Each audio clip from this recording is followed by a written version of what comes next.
श्रोते हो नमस्कार. आता आपल्याकडे गणेशोत्सव सुरू होतो आहे.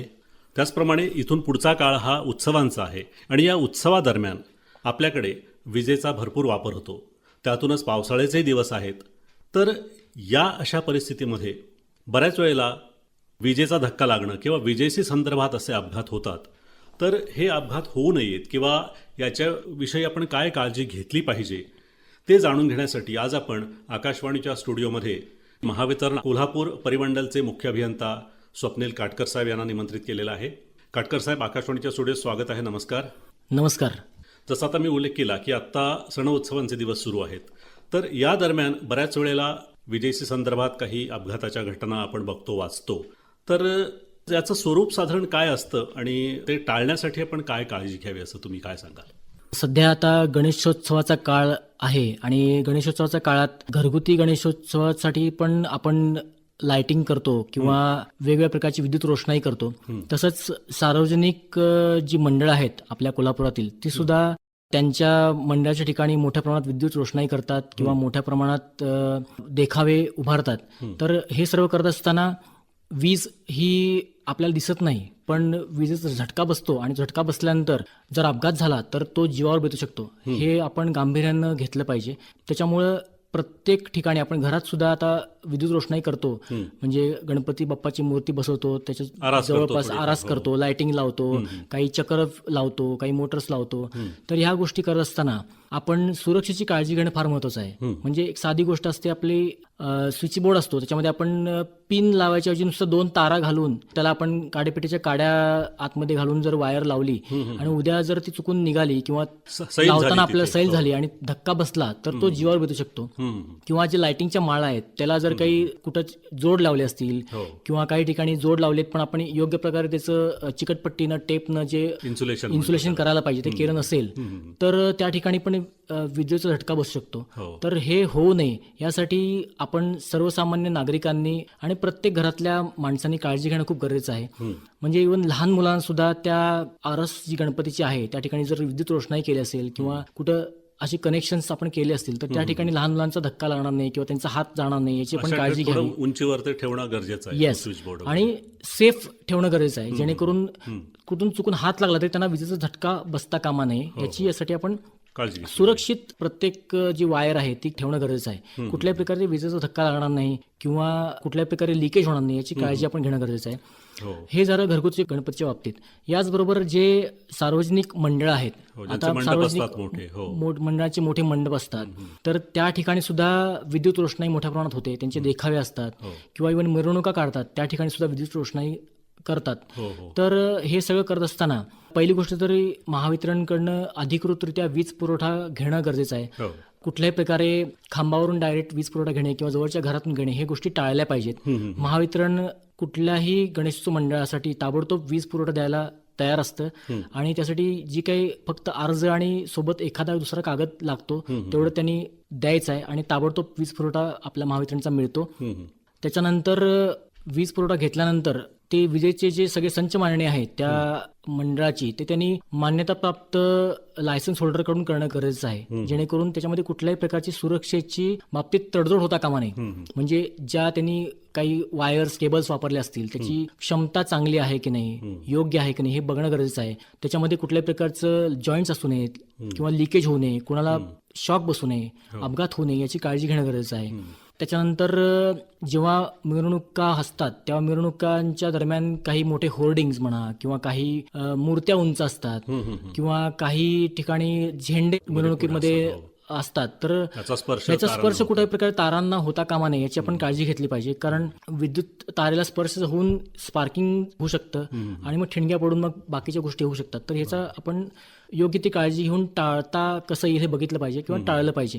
विशेष करून झेंडे जे आपण वापरतो मिरवणुकीच्या दरम्यान, झेंडे किंवा होर्डिंग्स यांना आपण लोखंडी सळ्या किंवा पाईपचा वापर न करता लाकडाचेच किंवा आपण बांबूच्या लाकडांचेच काठीचे वापरणे गरजेचं आहे, जेणेकरून कुठल्याही प्रकारचा धोका होणार नाही.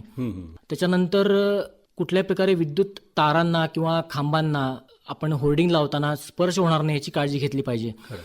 मध्यंतरी एक घटना घडली होती आणि मोठं होर्डिंग लावताना ते आपल्या तारांच्या जवळ आलं आणि तारांची चिकटलं आणि त्यामुळे अपघात होऊन जीवितहानी सुद्धा झालेली आहे. तर अशा प्रकारच्या घटना आपण टाळल्या पाहिजेत आणि कुठल्याही प्रकारे कोल्हापूर जिल्ह्यामध्ये एकही विद्युत अपघात होणार नाही किंवा कुठल्याही प्रकारची हानी होणार नाही याची आपण काळजी घेतली पाहिजे. खरंय खरंय. हे आपण गणेशोत्सव दरम्यान जर केलं तर आपल्याला सुरक्षित आणि आनंददायक गणेशोत्सव आपल्याला पार पाडता येईल आणि एकंदरीत कोल्हापुरात आपल्याला गणेशोत्सवाचा चांगला आनंद घेता येईल. आणि जसं आपण म्हणतो की केवळ विजेचा धक्काच असं नाही तर शॉर्ट सर्किटमुळे आग लागण्याचे पण प्रकार घडतात. बरोबर. हां, तर त्याच्याविषयी काय खबरदारी घ्या?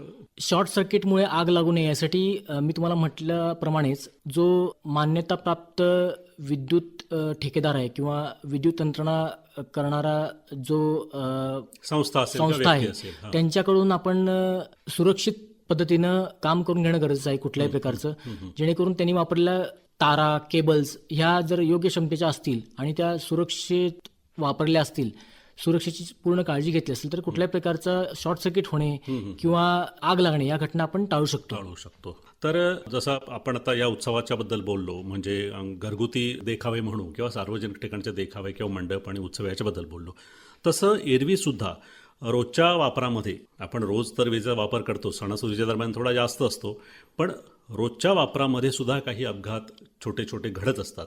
हो. तर जे तुमचे घरगुती ग्राहक आहेत तर त्यांना तुम्ही काय सल्ला द्याल की कशा पद्धतीनं त्यांनी उपकरणं किंवा एकूणच विजेची हाताळणी ज्याला आपण म्हणतो ती करावी?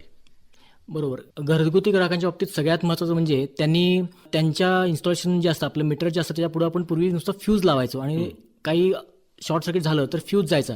ह्याच्याऐवजी सध्या आपल्याकडं चांगल्या प्रकारची उपकरणं आलेली आहेत, जसं अर्थ लिकेज सर्किट ब्रेकर आहेत, ELCB म्हणतात त्याला, किंवा रेसिड्युअल करंट सर्किट ब्रेकर ज्याला RCCB म्हणतो आपण. तर हे अवेलेबल झालेले आहेत सध्या आणि ते सगळ्या ठिकाणी वापरणं गरजेचं आहे. म्हणजे प्रत्येक घरगुती ग्राहकानं हे ELCB किंवा RCCB हे त्यांच्या मीटरच्या बाजूला लावणं गरजेचं आहे, जेणेकरून कुठल्याही प्रकारचं जर शॉर्ट सर्किट झालं किंवा काही लिकेज झालं तर कुठल्याही प्रकारचा अपघात होणार नाही किंवा शॉक लागणार नाही आणि त्याच्यामुळं सुरक्षेच्या दृष्टिकोनातून आपल्या घरातले प्रत्येक वायरिंग योग्य स्थित आहे का नाही हे आपण बघणं गरजेचं आहे. त्याच्यानंतर आपलं आर्थिंग जे असतं ते खूप महत्त्वाचं आहे. आर्थिंग जर योग्य नसेल तर कुठल्याही उपकरणामध्ये वीज पुरवठा येऊ शकतो किंवा लोखंडी जे उपकरणांचे पार्ट्स आहेत त्या ठिकाणी जर लिकेज झालं आणि तिथं जर शॉक लागला आपल्याला, जसं आपण म्हणतो पूर्वी पंखे होते किंवा मिक्सर किंवा घरगुती अजून काही उपकरणं, वॉशिंग मशीन असेल किंवा फ्रीज असेल, या ठिकाणी जर अर्थिंग प्रॉपर नसेल आणि जर मेटल पार्टला करंट लागत असेल तर त्या ठिकाणी अपघात होऊ शकतो. म्हणून अर्थिंग व्यवस्थित असणं गरजेचं आहे. ते पण मान्यताप्राप्त विद्युत ठेकेदाराकडून आपण चेक करून घेणं वरचेवर गरजेचं आहे, जेणेकरून कुठल्याही प्रकारचं लिकेज झालं तरी पण अर्थिंग असल्यामुळे आपल्याला शॉक लागणार नाही आणि त्यामुळे आपण अपघात टाळू शकतो.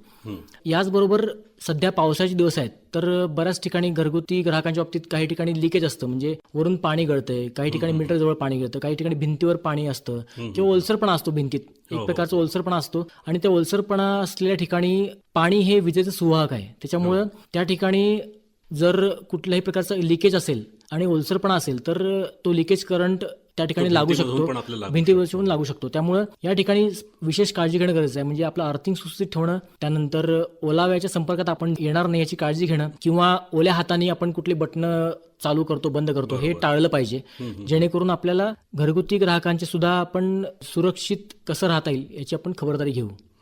याच्यानंतर एक मुद्दा येतो तो म्हणजे आपल्याकडे शेती हा जो काय म्हणूया उद्योग आहे किंवा व्यवसाय हा मोठ्या प्रमाणात आहे, तर शेतीसाठी वीज यंत्रणेचा वापर होतो. तर तिथं म्हणजे शेतकऱ्यांसाठी काही सूचना आहेत का? निश्चितपणाने आहेत. कारण काय आहे, आपण बघतोय घरगुती ग्राहकांच्या बाबतीत आपली जी संचमांडणी असते ती आपल्या 24 तास सर्व्हिलन्समध्ये असते. म्हणजे आपल्याला माहित असतं आपलं मीटर कुठं आहे किंवा वायर कुठून आली, आपण नेहमी जाता येताना आपल्याकडे लक्ष असतं त्याचं. पण हेच शेतकऱ्याच्या बाबतीत काय असतं, शेतात शेतकरी 24 तास नसतो, तो कामासाठी शेतात जातो सकाळी आणि संध्याकाळी परत येतो. पण मग दरम्यानच्या काळात बऱ्याच ठिकाणी, जसं आता उदाहरणार्थ पावसाळ्याच्या दिवसात झाडं पडणे किंवा झाडाच्या फांद्या पडणे हे प्रकार खूप होत आहेत. किंवा वारा असतं, वादळ असतं, झाडाच्या फांद्या पडतात किंवा कधी कधी अख्खच्या अख्खं झाड सुद्धा पडतं. आणि मग हे जर फांद्या किंवा झाड विजेच्या तारांवर पडलं तर मग तार तुटून खाली पडणे अशा घटना होत असतात. आणि बऱ्याच वेळेला काय होतं की तार तुटते आणि तार लोंबकळत राहते, खाली जमिनीला टेकत नाही. त्याच्यामुळं अर्थिंग न मिळाल्यामुळं वीज प्रवाह खंडित होत नाही आणि वीज प्रवाह चालू राहतो तारेतला. आणि मग त्या केसमध्ये जर एखादा शेतकरी जाताना चुकून म्हणजे त्याला लक्षात आलं नाही की तार तुटले आणि लोंबकाळते आणि चुकून जर त्याचा स्पर्श झाला तारेला तर त्या ठिकाणी विद्युत अपघात होऊ शकतो आणि अशा प्रकारचे अपघात आपल्याकडे झालेले आहेत मोठ्या प्रमाणात. तर त्यामुळं शेतकऱ्यांनी विशेषतः शेतात जाताना एरवी सुद्धा पावसाच्या दिवसात तर गरजेची आहेच काळजी घेणं, पण एरवी सुद्धा काळजी घेणं खूप गरजेचं आहे. शेतात जाताना त्यांनी आता मला असं म्हणायचं की महावितरणचे जी यंत्रणा आहे किंवा शेतातल्या तारा आहेत, खांब आहेत, त्या ठिकाणी महावितरण योग्य प्रकारे काळजी घेतेच आहे की अशा प्रकारची कुठल्याही प्रकारची घटना होऊ नये किंवा तारा तुटून पडू नयेत खाली. यासाठी मग आपण सध्या मोठ्या प्रमाणात आम्ही योजना राबवतोय किंवा उपक्रम राबवतोय. आम्ही शेतातल्या तारांना स्पेसेस बसवायचं काम हाती घेतलेलं आहे. त्याच्यानंतर आर्थिंग आम्ही प्रॉपरली चेक करतोय. बऱ्याच ठिकाणी तारा खाली आलेल्या असतील तर आम्ही ते तारा परत वर योग्य अंतरावर राखली याची काळजी घेतोय, ताण प्रॉपर राहिल्याची काळजी घेतोय किंवा काही ठिकाणी गार्डिंग पण करतोय. म्हणजे वीज तारांच्या खाली आपण एक गार्ड वायर जी असते जे सुरक्षेसाठी गरजेची आहे ती आपण लावतोय. पण एवढं सगळं होऊन सुद्धा बऱ्याच ठिकाणी काय असतं की महावितरणचा हे जे नेटवर्क आहे पूर्ण आता कोल्हापूर जिल्ह्यात आपण बघितलं तर हजारो सर्क्युलर किलोमीटरचं नेटवर्क महावितरणचं शेतावर पसरलेलं आहे आणि त्या प्रत्येक खांबाजवळ किंवा प्रत्येक तारेच्या तिथं रोज महावितरणच्या कर्मचारी जाऊन रोज पाहणी करणं काही शक्य होत नाही आणि काही वेळेला यंत्रणा थोडीशी जुनी झालेली असते किंवा काही वेळेला असं काही घटना एखादी फांदी पडून गेलेली असते तर अशी काही घटना घडू शकते. त्याच्यामुळं माझं असं एक आव्हान होतं शेतकऱ्यांच्या बाबतीत की शेतकऱ्यांनी त्यांच्या शेतात कुठं तारा आहेत, कुठल्या भागात विजेचे खांब आहेत, कुठल्या भागात कुठून तारा जातात हे त्यांना माहिती आहे. तर जाता येताना त्यांच्या रस्त्यात जेवढ्या ठिकाणी तारा क्रॉस होतात किंवा विजेचे खांब आहेत त्या ठिकाणी थोडंसं सजग असणं गरजेचं आहे. म्हणजे विद्युत अपघात टाळण्यासाठी जर शेतकरी किंवा शेतात काम करणारा कामगार, शेतमजूर हा जर सजग असेल तर आपण अपघात 100% टाळू शकतो. आणि पूर्वी रेल्वेचे क्रॉसिंग असायचे ज्याला माणूस रहित म्हणजे आपण अनमॅन्ड मानवविरहित अनमॅन्ड क्रॉसिंग म्हणायचो आपण त्याला. तर तिथं कुठल्या प्रकारचं गेट किंवा फाटक असं नसायचं. त्या ठिकाणी आपण रेल्वे लाईन क्रॉस करताना आपलं एक पद्धत होती की तिथं जाऊन थांबायचं, थांबा, पहा दोन्ही साईडला कुठं गाडी येते का नाही आणि मग पुढे जा. तर अशी ही जी पद्धत आहे की थोडं सजग राहून जाण्याची ही जर शेतकऱ्यांनी अवलंबली, शेतात जाताना ज्या ठिकाणी तारा आहेत किंवा विजेचे खांब आहेत त्या ठिकाणी रोज जाताना आणि येताना आपण सजग राहून थोडंसं बघितलं की अरे सगळं सुस्थित आहे ना, म्हणजे वर 4 तारा असतात त्या व्यवस्थित दिसत आहेत ना, कुठे तुटलेली काय नाही आहे ना, हे जर आपण जाताना तारेच्या जवळ खालून जाताना आपण अलीकडे थोडंसं थांबलं एक सेकंदभर आणि थांबलं, एकदा पाहिलं व्यवस्थित आहे ना आणि मग खात्री करून पुढे गेलो तर भविष्यात आपल्याला हे अपघात टाळता येतील. तर मला वाटतं हे थांबा, पहा आणि मग पुढे जा हा जो मंत्र आहे हा शेतकऱ्यांनी आणि शेतमजुरांनी वर्षभर अवलंबला पाहिजे. कारण त्यांची सुरक्षितता सगळ्यात जास्त महत्वाची आहे. आणि बऱ्याच वेळेला काय असतं की रात्रीच्या काळात काही घडून गेलं असतं, रात्रीच्या वेळेला एखादी फांदी पडली, एखादी तार तुटली, अशा गोष्टी घडल्या असतात आणि मग आर्थिंग न मिळाल्यामुळे तो विद्युत प्रवाह चालू राहिला किंवा मग पहाटेच्या वेळेला किंवा सकाळच्या वेळेला शेतकरी चालला शेतात आणि बऱ्याच वेळेला ऊसाच्या सारखी पिकं असतात, उंच असतात पिकं, तर बऱ्याच वेळेला दिसत नाही समोर काय आहे. तर थोडंसं ज्या ठिकाणी तारा आहे शेतात त्या ठिकाणी सजग राहून जर पुढे गेलं तर भविष्यात आपण हे अपघात निश्चितपणाने टाळू शकतो अशी मला खात्री वाटते. आणि त्या अनुषंगाने शेतकऱ्यांना पण एक चांगल्या प्रकारची आपण सवय लागावी यासाठी प्रयत्न करू असं मला वाटतंय. आणि हा जो तुम्ही माणसांच्या बाबतीत प्रकार सांगितला तो सुद्धा जनावरांच्या बाबतीत शेतकऱ्यांना तीच काळजी घेणं गरजेचं आहे की जेव्हा जनावरं चरायला सोडतात शेतामध्ये किंवा रानामध्ये की जिथून विजेच्या तारा गेलेल्या असतात किंवा निश्चितपणाने तीही काळजी त्यांनी तेवढी घेणं गरजेचं आहे. निश्चितपणे जनावरांच्या बाबतीत त्यांनी अजूनही काळजी घेतली पाहिजे की कुठल्याही प्रकारे विजेच्या खांबाला किंवा विजेचा जो ताण असतो ज्याला आपण स्टे वायर म्हणतो त्याला जनावर बांधणं हे गोष्टी टाळल्या पाहिजेत. किंवा जनावरांचे जे त्यांचे गोठे आहेत तिथं पत्र्याचे गोठे बऱ्याच ठिकाणी आहेत तर त्या जवळून तारा जात नाहीत ना किंवा जवळून कुठे विद्युत प्रवाह त्या पत्र्यात उतरत नाही ना ह्याची काळजी घेणं गरजेचं आहे. तर ह्या गोष्टी आपण थोड्याशा सजगपणानं बघितल्या पाहिजेत. तर आता एक आपल्याकडे असं म्हटलं जातं की लघुदाब आणि उच्च दाबाच्या तारा वीज वाहिन्या असतात, त्या संदर्भात तुम्ही काय सांगाल किंवा ती काळजी म्हणजे सर्वसामान्य ग्राहकांनी सुद्धा घेणं गरजेचं आहे किंवा त्याची कशा ओळखाव्या त्या? लघुदाब आणि उच्चदाब ताराच्या बाबतीत वेगळी काळजी घ्यायची असते ती फक्त लघुदाब तारेपासून किती अंतरावर आपलं घर किंवा कुठल्या प्रकारचं एखादं इन्स्टॉलेशन असावं ह्याची एक अंतराची मर्यादा आहे. म्हणजे जसं 3 फूट 4 फूट लांब असावं, कुठलंही तुम्ही घर बांधलं तर त्यापासून तारा 4 ते 5 फूट लांब असाव्यात. अच्छा. तर लघुदाबाच्या बाबतीत जर 5 फूट असेल तर उच्च दाबाच्या बाबतीत तारेच्या बाबतीत ते जरा जास्त असतं, 8 फूट किंवा 10 फूट असतं. उच्च दाब म्हणजे जनरली 11,000 वोल्ट किंवा 33,000 वोल्टच्या वाहिन्या आपल्याकडं शहरामध्ये किंवा ग्रामीण भागातून जात असतात. त्याला आपण उच्च दाब वाहिन्या असं म्हणतो, ज्या महावितरणच्या अखत्यारीत येतात. तर त्याच्यापासून कुठल्याही प्रकारचं बांधकाम करताना आपण त्याची काळजी घेतली पाहिजे की ते जे सुरक्षिततेचं अंतर आहे त्या वाहिन्यांपासूनचं ते आपण अवलंबतो की नाही हे बघितलं पाहिजे. आणि शेवटी लघुदाब असेल किंवा उच्च दाब असेल, शेवटी वीज ही धोकादायक आहे, त्याच्यामुळे त्या बाबतीत आपण काळजी घेणं गरजेचं आहे. शेतकऱ्यांच्या बाबतीत अजून एक सांगायचं झालं तर थोडंसं मला असं वाटतं की ओल्या हाताने त्यांनी कुठल्याही विद्युत मोटारीला किंवा पंपाला स्पर्श करणे किंवा कडबाकुट्टी यंत्र जे असतं त्यांचं ओल्या हाताने स्पर्श करणे टाळावे, किंवा थोडंसं विद्युत पंप हे जे आहेत ते योग्य आहेत की नाही, सुस्थित आहेत की नाही याची काळजी घ्यावी, जेणेकरून कुठल्याही प्रकारचा अपघात होणार नाही. अच्छा. आता थोडं दुसऱ्या मुद्द्याकडे आपण येऊया. वीज चोरी हा एक विषय असतो, तर त्याबद्दल काय सांगाल? पहिली गोष्ट तर अशी आहे, वीज चोरी हा गुन्हा आहे. आपल्याकडे वीज कायदा 2003 आहे आणि त्याच्यामध्ये कलम 126 आणि कलम 135 ह्या दोन्ही कलमांमध्ये वीज चोरी जर असेल किंवा आपण अनधिकृत वीज वापर असं पण म्हणू शकतो त्याला, अनधिकृत वीज वापर असेल तर त्याच्यामध्ये कायद्यामध्ये तरतूद आहे. आणि ते कायद्यामध्ये तरतूद जी आहे ती मोठ्या प्रमाणात दंड, पुन्हा तुमच्यावर गुन्हा दाखल होणे किंवा तुरुंगवास होणे, या सगळ्या त्याच्यामध्ये तरतुदी आहेत. तर त्याच्यामध्ये हे केलेली आहे शिक्षा ही चांगली स्ट्रॉंग आहे. आणि वीज चोरी करायचं कुठल्याही ग्राहकाच्या मनात काय येतं तर कोणीतरी प्रलोभन दाखवतं की तुझं बिल कमी होईल आणि मग हे असं करून देतो, मीटरमध्ये काहीतरी मी फेरफार करतो. तर या गोष्टी आपण टाळल्या पाहिजेत, कारण तात्पुरतं जर प्रलोभन असेल तरी पण भविष्यात जर वीज चोरी उघडकीस आली तर मात्र आपल्याला मोठ्या प्रमाणात आपली जबरदंड होऊ शकतो, आपली मानहानी होते आणि त्याच्यानंतर आपल्याला त्याचे कॉन्सिक्वेन्सेस हे बरेच वर्ष भोगावे लागतात. तर त्यामुळे वीज चोरी करणं आपण टाळलं पाहिजे. कुठल्याही प्रकारचा वीज यंत्रणेत फेरफार, मीटरमध्ये फेरफार होणार नाही याची काळजी घेतली पाहिजे, किंवा मीटर हे बायपास करून कुठल्याही प्रकारचा वीज पुरवठा घ्यायचा नाही, घेऊ नये, हे ग्राहकांनी केलं पाहिजे, जेणेकरून कुठल्याही प्रकारे आपण कायद्याचा भंग करत नाही ह्याची ग्राहकांनी खबरदारी घेतली पाहिजे. अच्छा. आता अजून एक मुद्दा म्हणजे की विजेचा सुयोग्य वापर, मग तो घरगुती स्वरूपाचा असेल किंवा उद्योगासाठी म्हणतो किंवा एकूणच, तर तो कशा पद्धतीनं करावा? विजेचा वापर करताना ना बऱ्याच वेळेला, आता बघा सर, आपण घरामध्ये सुद्धा अनावश्यक बऱ्याच वेळेला लाईट चालू ठेवतो. शेवटी आज 1 युनिट वीज निर्मिती करायसाठी ना आपल्याकडं कोळसा जाळायला लागतो. आपल्याकडं भारतामध्ये आपण डेव्हलपिंग कंट्री आहोत, आपल्याकडे अजूनही कोळशावरची वीज निर्मिती आहे तीच प्रामुख्याने केली जाते. आणि आज 1 युनिट जनरेट करायसाठी मला अर्धा ते 1 किलो कोळसा जाळावा लागतो. कोळसा जाळल्यामुळे त्याचे होणारे दुष्परिणाम हे वेगळे आहेतच. तर त्यामुळं आपण 1 युनिट सुद्धा आपलं वापरताना काळजी घेतली पाहिजे. आणि मग अनावश्यक वीज वापर कसा टाळता येईल, म्हणजे घरात जर आपण एखाद्या खोलीत नसू तर तिथले लाईट, पंखे हे बंद आहेत का ह्याची खात्री करावी, किंवा टाळावं. आपण जर आपण वापरत असतो तर विद्युत उपकरणे टाळावीत, त्यांचं कनेक्शन चालू ठेवण्याचं टाळावं. किंवा इव्हन आपण साधे टीव्हीचे रिमोट्स आहेत किंवा मोबाईल चार्जर आहेत ते आपण बटन बंद करत नाही बऱ्याच वेळेला, फक्त आपण मोबाईल काढतो किंवा रिमोटने टीव्ही बंद करतो आणि टीव्हीचं बटन चालूच राहतं. तर हे गोष्टी टाळल्या पाहिजेत, जेणेकरून आपला वीज वापर तेवढा आपण कमी करू शकतो. अच्छा. आपण अपघातांबद्दल बोलत होतो, तर हे अपघात घडले किंवा जसं आपण शेतकऱ्यांच्याबद्दल बोललो की कुठेतरी वायर तुटलेली आहे किंवा काहीतरी घडलं आहे, तर हे तातडीनं जवळच्या तुमच्या कार्यालयाला किंवा तुमच्या यंत्रणेला कळवण्यासाठी काही संपर्क क्रमांक किंवा असं काही आहे का, हेल्पलाईन ज्याला म्हणू? निश्चितपणानं आहे.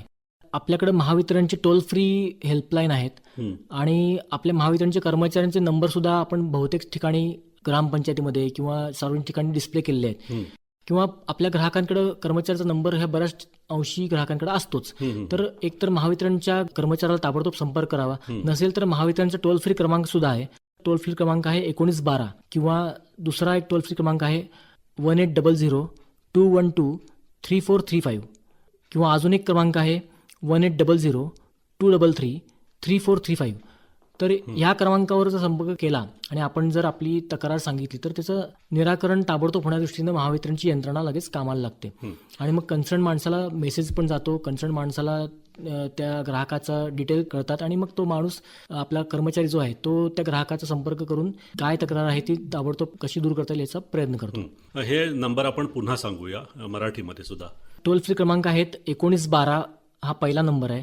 त्याच्यानंतर 1800-212-3435 हा एक टोल फ्री नंबर आहे आणि 1800-233-3435 हा एक टोल फ्री नंबर आहे. आता जेव्हा आपण वीज वापरतो तेव्हा बिल भरण्याचा मुद्दा येतो. तर पूर्वी कुठंतरी ते बिल घेऊन रांगेत उभं राहा, बिल भरा असं करायला लागायचं. पण आता डिजिटल सगळं आपलं जगणं झालेलं आहे. प्रत्येकाच्या हातामध्ये स्मार्टफोन आहे. हो. तर बिल भरणं किंवा विजेसंबंधी आपली तक्रार असेल किंवा काही असेल तर संपर्क यंत्रणेसाठी काही ॲप वगैरे असं काही आहे का? आहे ना, निश्चितपणानं आहे. महावितरणनं देशभरात सगळ्यात पहिल्यांदा म्हणजे 2016 साली महावितरणचं ॲप पहिल्यांदा महावितरणनं लॉन्च केलं. त्यावेळेला देशात कुठल्याही विद्युत पुरवठा संस्था ज्या आहेत किंवा डिस्ट्रीब्युशन लायसन्सी आहेत त्यांच्या कुठल्याही लायसन्सीकडे ॲप नव्हतं. सगळ्यात पहिल्यांदा महावितरणचं ॲप आपण चालू केलेलं आहे आणि आज महावितरणचं ॲप खूप अद्ययावत झालेलं आहे. महावितरणचं जे ॲप आहे त्याचं नाव पण महावितरण मोबाईल ॲप असंच आहे. ते आपल्याकडे प्ले स्टोअरला किंवा सगळ्या प्रकारच्या ॲपल, अँड्रॉइड सगळ्या स्टोअरला अवेलेबल आहे. आणि त्या महावितरणच्या ॲपच्या माध्यमातून आपण सगळ्या गोष्टी करू शकतो. म्हणजे आपण जे मगाशी म्हणाला टोल फ्री क्रमांकावर सुद्धा आपण तक्रार करू शकतो, तसं ॲपमध्ये सुद्धा आपल्याला तक्रार करायची प्रोव्हिजन दिलेली आहे. कन्झ्युमर ग्रीव्हन्स रिड्रेसलसाठी त्यात प्रोव्हिजन आहे आणि सगळ्या प्रकारच्या कन्झ्युमरच्या ग्रीव्हन्सेस आहेत. म्हणजे बिलासंदर्भात तक्रारी असतील किंवा वीज पुरवठ्याच्या असतील किंवा अजून कुठल्याही प्रकारच्या तक्रारी असतील तर आपण त्या महावितरणच्या ॲपमध्ये नोंदवू शकतो. त्यानंतर महावितरणच्या ॲपमध्ये आपलं जे बिल आहे, वीज बिल, हे सर्व ग्राहकांचं वीज बिल महावितरणच्या ॲपमध्ये अवेलेबल आहे. आपण आपलं वीज बिल सुद्धा किती आलं हे महावितरणच्या ॲपमध्ये बघू शकतो. त्याच्यानंतर बिल भरायसाठी पण महावितरणच्या ॲपमध्ये सर्व सुविधा आहेत. आपण कुठल्याही माध्यमातून म्हणजे आपलं क्रेडिट कार्ड असेल, डेबिट कार्ड असेल किंवा ऑनलाईन बँकिंग किंवा आपलं पेटीएम, गुगल पे, फोन पे या सगळ्या माध्यमातून बिल भरायची प्रोव्हिजन आपल्या महावितरणच्या ॲपमध्ये आहे.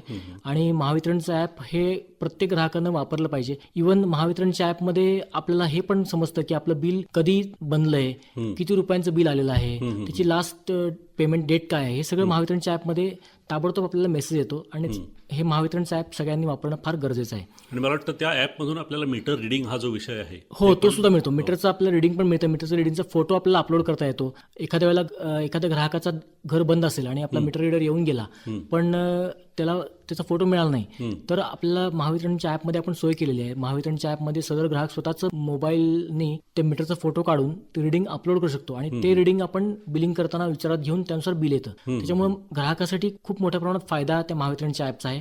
त्या महावितरणच्या ॲपचा प्रत्येक ग्राहकाने वापर करायला पाहिजे. त्याचबरोबर मला एक सांगायचं होतं की जे वीज बिल घरी येतं आणि मग ग्राहक रांगेत उभारून पूर्वी भरायचा, तर आता सध्या महावितरणची गो ग्रीन नावाची सेवा आहे. म्हणजे आज एक बिल छापायचं त्यासाठी काही खर्च येतो आणि आपला कागद पण त्यात खर्ची पडतो. तर आपण हे टाळलं पाहिजे. कागद शेवटी पर्यावरणाचं नुकसान करतोय. तर आपण जर कागद विरहित म्हणजे आपण जर इलेक्ट्रॉनिक स्वरूपात बिल स्वीकारलं तर त्यासाठी आपण गो ग्रीन नावाची सेवा आपण अवेलेबल केलेली आहे. ती जर आपण अडॉप्ट केली तर आपल्याला दर महिन्याला 10 रुपयाचा डिस्काउंट मिळतो वीज बिलामध्ये गो ग्रीनच्या माध्यमातून. तर त्याच्यामुळं सगळ्या ग्राहकांनी ही गो ग्रीन सेवा अंगीकारणं गरजेचं आहे. कारण आपल्याला मोबाईल ॲपच्या माध्यमातून किंवा ईमेलवर आपले बिलं येतात आणि त्याच्यामुळं आपल्याला कागदच बिलाचा पाहिजे अशी काही गरज नाही. तर 10 रुपये आपले तेवढे वाचतील आणि त्या माध्यमातून आपल्याला पर्यावरणाचं रक्षण करता येईल. दुसरी गोष्ट अशी आहे, महावितरणच्या ॲपमध्ये ग्राहकाचं बिल सुद्धा अवेलेबल आहे किंवा महावितरणच्या वेबसाईटला अवेलेबल आहे. कुठल्याही ग्राहकाला त्याचं बिल ॲपमधनं किंवा वेबसाईटमधून डाउनलोड करता येतं. आणि ग्राहकाला जर खरंच हार्ड कॉपी पाहिजे असेल, हार्ड कॉपी म्हणजे आपण म्हणतो कागद पाहिजे असेल कुठल्या रेकॉर्डसाठी किंवा कशासाठी, तर प्रिंटआउट काढून तो ग्राहक त्याच्यावर ठेवू शकतो. पण हे कधी जर लागणारी गोष्ट आहे, प्रत्येक महिन्याला बिल छापील स्वरूपात असावं अशी काही आवश्यकता नाहीये. तर या ॲपचा जर वापर केला तर सगळं सुरळीत होऊ शकेल. निश्चितपणानं वापराची माहिती मिळेल, युनिट किती खर्च झाले, बिल किती आलं, किती भरलं आपण बिल, कधी भरलं, अनावधानानं भरायचं राहिलं आहे का, आणि तुमचे काही तसे संदेश येतात का, जसं आपण मेसेज म्हणतो की तुमचं बिल जनरेट झालेलं आहे आणि भरा. निश्चितपणे येतात. आता मी स्वतः महावितरणचा ॲप वापरतो तर मला ज्या दिवशी माझं मीटरचं रिडिंग होणार आहे ते 2 दिवस आधी मला मेसेज येतो की ह्या तारखेला मीटरचं रिडिंग होणार आहे, मीटर रीडर येणार आहे, तर तुम्ही त्यावेळेला तुमचं मीटर जे आहे ते ऍक्सेसिबल ठेवा. म्हणजे थोडक्यात तुमचं घर बंद असावं किंवा त्यावेळेला कोणतरी असावं रिडिंग घेता येईल. आगाऊ सूचना येते. मीटर रिडिंग झाल्यावर तुमचं रिडिंग आज घेण्यात आलेलं आहे, आज एवढं रिडिंग आलेलं आहे तुमचं, या महिन्याचं कन्झम्पशन एवढं झालं, मागच्या महिन्याचं एवढं होतं, हे पण सगळं त्यात दिसतं. त्याच्यानंतर बिल जनरेट झाल्यानंतर सुद्धा तुमचं या महिन्याचं बिल अमुक अमुक एवढे रुपये आलेलं आहे आणि त्याची शेवटची तारीख ही आहे, हे पण मेसेज येतो. काही कारणामुळे तारीख जर आपली चुकून उलटली, आपलं बिल भरायचं राहून गेलं तर पुन्हा मेसेज येतो आपल्याला की या तारखेला आपलं बिल भरणं अभिप्रेत होतं पण आपण त्या तारखेला बिल न भरल्यामुळे आता आपण ताबडतोब बिल भरावं. आपण बिल भरलं नाही तर आपला वीज पुरवठा डिस्कनेक्ट होऊ शकतो, असं पण मेसेज त्या ॲपच्या माध्यमातून येतो. अच्छा, म्हणजे हे फार सोयीचं झालेलं आहे की आणि आजकाल आपल्याकडे स्मार्टफोन प्रत्येकाच्या हातामध्ये असतो. बरोबर. तर त्याचा उपयोग केला तर ह्या सगळ्या गोष्टी सहज होऊन जातील. हो, नक्की नक्की. तर काटकर साहेब, आज आपण आकाशवाणीच्या स्टुडिओत आलात आणि आमच्याशी संवाद साधलात आणि आमच्या माध्यमातून ग्राहकांशी आणि श्रोत्यांशी दोघांशी संवाद साधलात. त्याबद्दल मी आकाशवाणीतर्फे आणि श्रोत्यांतर्फे आपले आभार मानतो.